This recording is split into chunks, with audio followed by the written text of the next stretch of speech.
አንድ የአሜሪካ ወታደር ነበር አይደል? ይስተው ሲል ሁሉም ሲቆም ደንግጦ የሰለመ ማለት ነው። ማለት ገርሞትኝ። አሰላሙ አለይኩም ወራህመቱላሂ ወበረካቱ።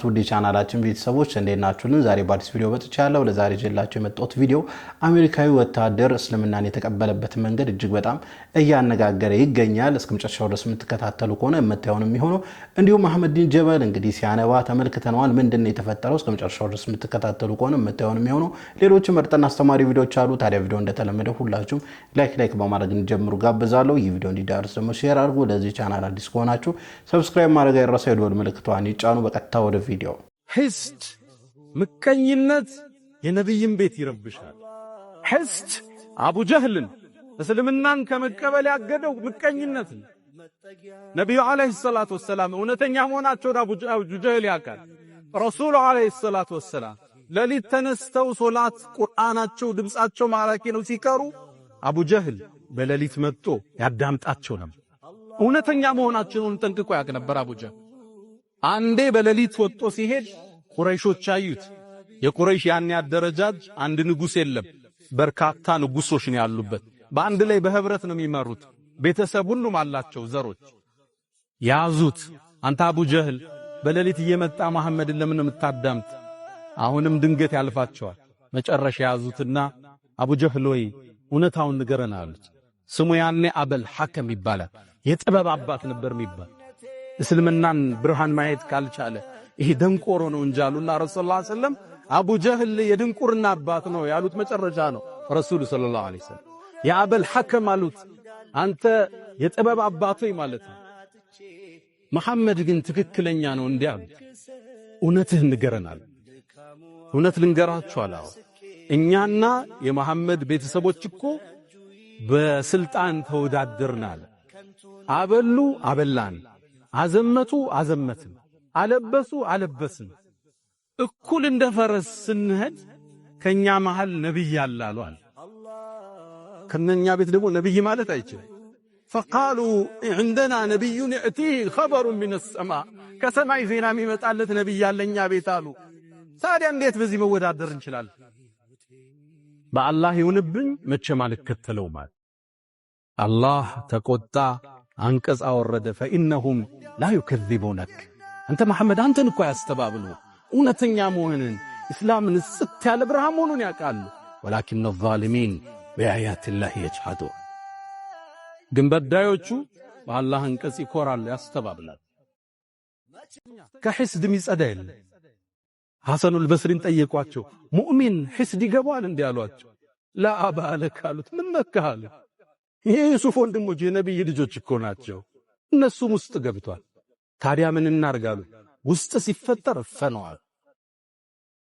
ኢብኑ ተይሚያ አያይዘው ይናገራል። ምንም አካል ከሒስድ አይጸዳም፣ ትንሽ ናጥ ያረጋል። ግን አሉ ኢብኑ ተይሚያ መልካም ሰዎች ያፍኑታል፣ መጥፎ ይገልጸዋል። ኮሜንት ላይ ገብቶ ይሳደባል፣ ስምህን ያጠፋል፣ ሲሕር ይሰራብሃል፣ እንደዛ ነጋዴ ሊያሰክርህ ይመጣብሃል። መጥፎ ሰዎቹ ይራመዱታል። ሌላው ሲፈጠር ዋጥ እስትግፋር ያደርጋል፣ ዱዓ ያረጋል ውስጡ እንዲወጣ። አላህ ሆይ ለሱ ሰጠኸዋል፣ ለኔም ስጠኝ፣ ለኔም ሙላልኝ ለሱ እንደሞላህለት። አስተግፍሩላህ ለተሰማይ ስሜት ከራሱ ጋር ፍልም ያደርጋል። አራተኛው ሰውየውን ተውና አላህን ጠይቅ። ወላ ተተመነው ማ ፈضل الله به بعضكم على بعض አንዳችሁ ለአንዳችሁ አላህ ያበላለጠው ነገር አትመኙ አለና አላህ አስከትሎ ወስአሉላህ ሚን ፈضله አላህን ከችሮታው ለምኑታል። ለዛ ሰው ከሰጠው ሀብት በላይ አላህ ይሰጣል፣ ከሰጠው ዒልም በላይ ይሰጣል። ከሱ የተሻለ ትዳር፣ ከሱ የተሻሉ ልጆች፣ እህቶችን ብትሆኑ ከሱ የበለጠ ቁንጅና። ሒስዱን ተውት፣ የሌላውን አትመኙት፣ ወደ አላህ እጃችሁን መልሱት። ጸጋ ደግሞ ለተቸርከው ወንድሜ ሶስት ምክሮችን ልቸር። መጀመሪያ ጸጋ የተሰጠው ሰው ሐሲድን የሚከላከለው ራሱ ነው። መጀመሪያ ካለህ ነገር አካፍለው። በትክክል ኡስታዝና እጅግ በጣም አስቸጋሪ ነገር ነው ይሄ ምቀኝነት ማለት። ራሳችንን ከሌላ ሰው ጋር በማወዳደር ነው የሚመጣው፣ ሌላ ምንም አይደለም። በቃ የምቀኝነት መነሻው ራሳችንን ከሌላ ሰው ጋር ስናወዳደር፣ እሱ ከኛ በልጦ ሲገኝ በተለያየ አይነት መንገድ ምቀኝነት ይፈጠራልና እኛ ራሳችንን ከሌላው ሰው ጋር ማወዳደር የለብንም። ራሳችንን ከራሳችን ጋር ነው ማወዳደር ያለብን። የተሻለ ሰው ለመሆን የትላንትናው ማንነት አለ፣ የዛሬው ማንነት አለ።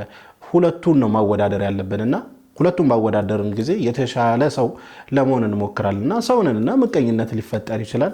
ሲፈጠር ደግሞ በቻለው መጠን ኮንትሮል ማድረግ ነው፣ ማፈን ነው፣ ወደ አላህ መሄድ ነው። አላህዬ የተሻለ ሰው አድርገኝ፣ የተሻለ ሪዝቅ ስጠኝ ብለን አላህን መጠየቅ ነው። ምናልባትም የቀናንበት ጉዳይ እኮ አላህ ከሱ የተሻለ ነገር ለኛ አስቀምጦልን ሊሆን ይችላልና አይኖ ከምቀኝነት የጸዳ ሰው የለም። ሁላችንም ውስጥ ምቀኝነት ይኖራል። ትልቁ ቁም ነገር ግን ያንን ስሜት ኮንትሮል ማድረግ መቆጣጠር ይኖርብናል። የሰው ልጅ ችግር ሲያጋጥመው ወይዳ መሰል ኢንሳን እኔ አንተ ሁላችንንም ዱሩን ችግር ሲያጋጥመው ማለት ረሃብ ሲመጣበት፣ ሲያመው፣ ሲቸግረው፣ ኮንትሮባንድ ሲያዝበት ምን ይሆናል? ዳዓ ረበሁ ጌታውን ይለምናል። ያ ረቢ ይላል። ሶደቃ በሶደቃ ነው የሚሆነው እኮ ሰው ሁሉ ዱዓ በዱዓ ነው። መስጂድ አወል ሶፍ ነው የምታገኘው። ሙኒበን ኢለይሂ ወደሱ ተመልሶ የሰውንማ ነገር አየሁት እኮ አሁን ያንተ ብቻ ቀረ ያ ረቢ ይለዋል። ثم اذا خوله نعمه منه ከዚያ አላህ ከዚህ መጣ ያልተባለ ኒዕማ ያፈስበትና ኮንትሮባንድ ተይዞ ሲንቀጠቀጥበት የነበረውን ይለቀውና ብር በብር ያደርገዋል። ኒዕመተ ሚንህ አሞት ነበር ጤና ያደርገዋል። ልጅ አልነበረውም ልጆች፣ ስልጣን አልነበረው ስልጣን በስልጣን ያደርገዋል። ነሲየ ማ ካነ የድዑ ኢለይሂ ሚን ቀብል ፊት ሲያነሳው የነበረውን ይረሳል። የሚገርማችሁ ቤት ይቀይራል።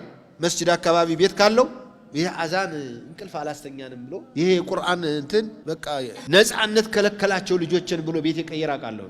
ምንድነው ልጆቹ ቀና ሲወጡ አይናይን እያያቸው የሰፈሩ ወጣት ራቁታቸውን ሆኖ ተቀባብተው ነው የሚሄዱት። እና ሰላም አሳጥ የት ነው የሚሄደው? እንደ ልብ ሁሉም የሚገላለጥበት ቦታ ነው። ቦሌ ነሲየ ማ ካነ የድዑ ኢለይሂ ሚን ቀብሉ ወጀዐለ ሊላሂ አንዳዳ ከዚህ ባስ ብሎ ደግሞ አይ እሱማ እኮ እንዲያው ሌሎችም አማልክቶች ናቸው የረዱኝ በሚል ከአላህ ጋር ሌላ ጣዖት እንዲያውም ያሻርካል። የጨነቀው ቀን አላህን ይለምንና ፈኢዛ ነጃሁም ኢዛሁም ሙሽሪኩን ለምን ስለቴ ደረሰ ብሎ ለአላህ የተሳለውንም ለضريح ለቀብር የተሳለውንም ለሚካኤል ለገብርኤል የተሳለውንም ይሰጣላ። ያንን ነገር በመፈጸም ተጋሩት ከአላህ ጋር ተጋርተውታል ብሎ ያስባል። ወጀዐለ ሊላሂ አንዳዳ ያላ በጣም ከባድ ነው። ብዙ ጊዜ እኛ ጋር የሚከሰት ነገር ነው አይደል? በችግራችን ሰዓት በቃ ወደ አላህ ነው ሁላችንም የምንዞረው። መሆንም ያለበት እንደዛ ነው። በእርግጥ በችግራችን ጊዜ ብቻ ነው ወይ ወደ አላህ መዞር ያለብን? አይደለም። በደስታችንም ባገኘንበትም ሰዓት ስናገኝም ስናጣም ሁሌም ወደ አላህ ነው መሮጥ ያለብን። እንደውም ብዙ ጊዜ አንድ ሰው መስጊድ መመላለስ ካበዛ ምን መባል ተጀምሯል? አሁን ላይ ምን ነው ቸግሯል? ምን ገጥሞ ነው ብላል መባል ተጀምሯል ማለት በቃ አንድ ሰው መስጊድ ሲመላለስ ወደ አላህ ምናምን ትሲል በቃ የሆነ አይ ሰውዬማ ተቸግሯል ብሎ እስከማሰብ ድረስ ማለት። ምክንያቱም በድሎታችን ጊዜ አላህ እዛ ይለንም ዞር ብለናል ጭራሽ ወደ ወንጀል ነው ምን ሄዶና ስለዚህ እንጠንቀቅ። መች እንደምንሞት አናውቅም። አላህ Subhanahu Wa Ta'ala ደግሞ በሰጠን ጸጋ እንጠየቃለን። ጸጋውን ለምንን ስናበቃ አላህ ጸጋውን እኛ ላይ ሲያወልብን ደግሞ ጭራሽ ወደ ወንጀል የምንሄድ ከሆነ ይሄ ከባድ ነው። አላህ ይጠብቃል። በሶሻል ሚዲያ አነጋጋሪ ነበረው በርካታ ሰዎችም እየተነጋገሩበት የነበረው ስለ ሳዲዮ ማኔ ካነሳን ሁሉ ጊዜ መስጊድ ሄዶ ያው ጸሎቱን ሁሉን ነገር ብቻ ካደረሰ በኋላ መስጊድ ውስጥ መጨረሻ የሚወጣው እሱ ነው። ለምንድን ነው ሲባል ሁሉም መስጊድ ውስጥ የነበሩ ሰዎች ከወጡ በኋላ መስጊድ አጽድቶ ነው የሚወጣው ከጽዳቶቹ ጋር ጠርጎ ወልውሎ ሽንት ቤት ጭምር ነው የወጣ ፎቶ መረጃዎችም ስለነበሩ ሽንት ቤት ጭምር አጽድቶ ነው የሚወጣውና አንድ ሚሊዮነር ከሚሊዮነር አልፎ ዓለማችን ላይ የሚታወቅ እግር ኳስ ተጫዋች እንዴት ይሄንን ያደርጋል እየተባለ በስፋት ይነገርበት ነበር። ይሄ ግን የምንመለከተው ምን ያክል በቃ ጥሩ የሚባል ስብዕና ያለው የዓለማችን እግር ኳስ ተጫዋች መሆኑ ነው። ሳዲዮ ማኔ በእንደዚህ አይነት በጎ ስራዎቹ በደንብ ይታወቃል። ሊቨርፑል ቤት እያለ ጀምሮ እንግዲህ ሊቨርፑል እንግሊዝ ፕሪሚየር ሊግ ላይ የሚጫወት ክለብ ነው። እዛ ላይ ነበር ሳዲዮ ማኔ የሚጫወተውና እዛ እየተጫወተ ከዛም ባሻገር ደግሞ አሁን ሳውዲ ፕሮ ሊግ ላይ አልናስር ላይ ከፍተኛ ተከፋይ ሆኖ እየተጫወተ ይገኛልና ከፍታ ላይ ሆኖ እውቅና ላይ ሆኖ ሚሊዮነር ሆኖ ነገር ግን እሱ ወደ አላህ የሚቀርብ ሰው ነውና በዚህም ደግሞ በርካታ ሰዎች አድናቆታቸውን በተለያየ አጋጣሚ ለሳዲዮ ማኔ ሲገልጹ እንመለከታለንና ይገባዋል። እንግዲህ ሰው ቅና ባገኘ ቁጥር ገንዘብ ባገኘ ቁጥር ወደ አላህ የመቅረብ እድሉ በጣም ጠባብ ነው አይደል? እንግዲህ ቅድም ከዚህ ቪዲዮ በፊት ተናግረነው ነበር። በጭንቀት ሰዓታችን ወደ አላህ እንቀርብና አላህ ደግሞ ሪዝቁን ሲሰጠን አላህን እንረሳለን። ሳዲዮ ማኔ ግን በተቃራኒው ነው የሆነው። አላህ Subhanahu Wa Ta'ala እሱ ላይ ሪዝቁን ባፈሰሰበት ቁጥር ወደ አላህ የሚቀርብ ሰው ነውና ከሳዲዮ ማኔ ብዙ መማር መማር አለብን ብዬ አስባለሁ። አንድ የአሜሪካ ወታደር ነበር አይደል? ይስተው ሲል ሁሉም ሲቆም ደንግጦ የሰለመ ማለት ነው። ማለት ገርሞትኛ ወታደሮች ነን ረጅም ጊዜ ይፈጅብናል ያንን ነገር ለማስተካከል ምናምንና ዓለምን በዚህ ያህል ቁጥር አስበው 8 ቢሊዮን ህዝብ አለ ዓለማችን ላይ አይደል? 8 ቢሊዮን ህዝብ ከዛ ውስጥ 2 ቢሊዮን የሚጠጋው ሙስሊም ነው ተብሎ ይገመታል። ከዛ 2 ቢሊዮን ሙስሊም ደግሞ በተመሳሳይ ወቅት ያንን ሁሉ ሰው እንዲጾም ማድረግ አትችልም። ኢስላም ግን ይችላል። ያ 2 ሚሊዮን ሰው ደግሞ ከዛ ውስጥ ሁሉም ፈለገው ግን 2 ሚሊዮን ሰው ተመርጦ ይሄዳል። እንዳልከው አረፋ ላይ ይቆማል፣ የሆነ ቦታ ላይ ይቆማልና ሀጅ በተለይም ከትእዛዝ ጋር በጣም ስለሚገርመኝ ነው እንዲገነቡ ታዘውን የገነቡት ከዓባን። ከዛ ደግሞ ልጃቸውን እስማኤልን እንዲያርዱ ታዘዙ፣ ሊያርዱ ሄዱ። ከዛ በዛ የተነሳውን ይታረዳል አይደል? ኡድሂያ ተብሎ ይታረዳል። ከዛ ደግሞ የሀጀርና የኢብራሂም አለይሂ ሰላም ደግሞ ታሪክ አለ። ጥለዋት ሲሄዱ በሷ ታዛዥ በመሆኗ የተነሳ ያንን በመሮጧ ከዛ እንትን በማድረግ ጠየቀቻቸው፣ የአላህ ትእዛዝ ነው ያለቻቸው። ከዛ አልዞሩም፣ እናታቸውን ነቀነቁ። ከዛ ታዘዘች ማለት ነው። ከዛ ጀምሮ የሚመጣውን እውነት ስታየው በቃ ትእዛዝ ነው። አላህ ያዛል፣ አንተ ትፈጽማለህ ማለት ነው። አላህ ጌታ ነው፣ አንተ ባሪያህ ነው የሚለውን የሚያሳየውን በተለይም ከትእዛዝ ጋር የተቆራኘ ነገር ስላለ ነብይ ኢብራሂምን ካነሳን አይቀር ነብይ ኢብራሂም አላህ ዝም ብሎ አይደለም ኡማ ናቸው ያለው። እነ ኢብራሂም ካነ ኡመተን ሲል ዝም ብሎ አይደለም። አሁን ያነሳው ነገሮች ሁሉ አሉና በጣም የሚገርም ታሪክ ነው የነብይ ኢብራሂም ታሪክ። ከሐጅ ጋር ማንሳት እንችላለን። እያንዳንዱ ኢንሲደንት የኢስማኤልን አንስተዋል፣ የካዕባን አንስተዋል፣ እዛ በረሃ ላይ ጥሎ የመሄዱን አንስተነዋል። አላህ ግን እንደዚህ አይነት መስዋዕትነት የከፈሉለትን ሰው ከሌላው እኩል ያደርጋቸው። የሚለየው ነገር ይሄ ነው። አላህ ለሱ ብሎ መስዋዕትነትን የከፈሉ ለሱ ብሎ የማይተውን የተው የማይደረግን ያደረጉን ሰዎች እሱን ያስቀደሙን ሰዎች ከሌላው እኩል አያደርጋቸውምና ነብይ ኢብራሂም ምንድነው ያሉት? ወጀዐል ሊ ሊሳነ ሲድቅን ፊል አኺሪን አላህ ሱብሓነሁ ወተዓላ ዱዓ ሲያደርጉ ማለት ነው። በጥሩ ትውስት አድርገኝ ጥሩ የሚዘከር ነገር አድርግልኝ ብለው ነውና ዱዓ ያደረጉት። አላህም እንደዛ አደረገላቸው። አሁን አመት በመጣ ቁጥር ሰዎች ወደዛ ቦታ ሄደ። ኢብራሂም የሰሯቸውን ስራዎች ኢብራሂም ለአላህ ታዛዥነት ያሳዩባቸውን ስራዎች ይሰራሉ። እጅግ በጣም አስገራሚ ነው። ወታደሩ የሰለመበት አጋጣሚ በጣም እኔ ብዙ ጊዜ ከሰለምቴዎች መስማት መፈልገው ምንድነው በምን አጋጣሚ ሰለምክ ብዬ መጠየቅ ፈልጋለሁ። እና ሁሉም የሚናገሩበት መንገድ በጣም የተለያየ ነውና አስቡት እንግዲህ ለሰላት የቆሙ ሰዎች በአንዱ አላሁ አክበር ሲባሉ በአንዱ ሐረሙና እሱን ያስገረመው እኛ በየቀኑ የምንመለከተው ነገር ነውና እኛ ኖቲስም አናደርገውም አንዳንዴ። ነገር ግን ጄነራል እሱ በጣም ይቸገራል። ብዙ ጊዜ ብዙ ወታደሮች ምናምን ነገር ተጠንቀቅ ምናምን ለማለት ብዙ ጊዜ ይቸገራል፣ መመሰቃቀል ምናምን ይፈጠራል። ነገር ግን ከአባ ላይ እንግዲህ ያ ሁሉ ህዝብ አላሁ አክበር ሲባል እኩል ነው ሁሉም። እና እስልምና ስርዓቱ እጅግ በጣም የሚያምር የሚያጓጓ የሚያስደስት ነውና ለበርካታ ሰዎችም ደግሞ የሂዳያ ሰበብ እየሆነ ይገኛል።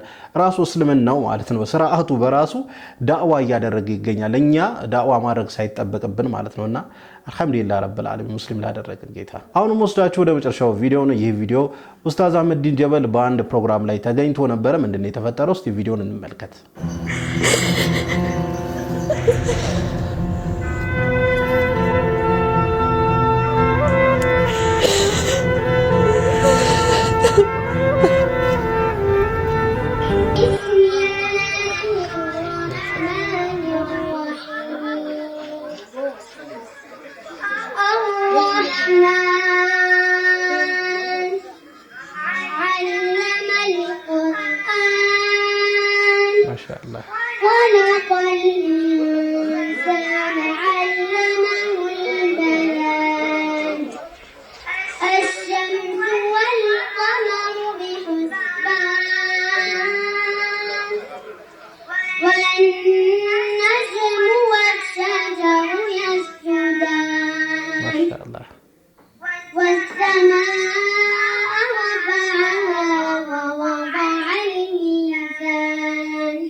ማሻአላህ የአንድ ፍሬ ልጅ እንግዲህ ቁርአን ሲቀራ በርካታ ሰዎች እንግዲህ እንደተመለከታችሁ ተመስጠው እያዳመጡት ነበር፣ ስሜታዊም እየሆኑ ነበርና እጅግ በጣም ደስ ይላል። ልጆቻችን በእንደዚህ አይነት መንገድ በተርቢያ ማሳደግ እንዳለብን እንግዲህ ማሳያ ነውና እንግዲህ ልጅ ያላችሁ ልጆቻችሁን በተርቢያ ቁርአን ቤት እየላካችሁ እንደምታሳድጉ ተስፋ አደርጋለሁ። ዞሮ ዞሮ የሚያኮራው እናንተ ነው። ዞሮ ዞሮ ጥቅሙ ለእናንተ ነውና ከሰደቀቱል ጃሪያ አንዱ ልጅ ነው አይደል? መልካም ልጅ ነው እና በቻለው መጠን ልጆቻችን በመልካም ሁኔታ ብናሳድግ ጥሩ ነው ብዬ አስባለሁ። የዛሬ መልእክቴ ነው። ለማንኛውም ለዛሬ ይዤላችሁ የመጣው ቪዲዮ ይህን ይመስል ነበረ። ቪዲዮን ከወዳችሁ እንደተለመደ ሁላችሁም ላይክ አድርጉ። ይህ ቪዲዮ እንዲዳርስ ደግሞ ሼር አድርጉ። ለዚህ ቻናል አዲስ ከሆናችሁ ሰብስክራይብ ማድረግ አይረሳ። የደወል ምልክቷን ይጫኑ። ኢንሻአላህ በቀጣይ በአዲስ በቆንጆ ቪዲዮ እስከምንገናኝ ወሰላሙ አለይኩም ወራህመቱላህ ወበረካቱ።